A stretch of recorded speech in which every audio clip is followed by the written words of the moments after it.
Hi!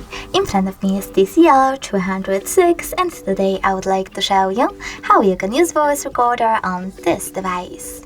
Firstly, find Tools folder, tap on it and access Recorder app. Then click Allow in the pop-up and then the other one, and now to start recording, click on this button with a mic on it. As you can see, recording is now on. You can pause it or unpause it by tapping on the same button. If you wish to delete it right away, click on this bin icon and choose discard. If you wish to and then save it though, you need to click on the track mark, name your recording and choose save. As you can see, mine was successfully created.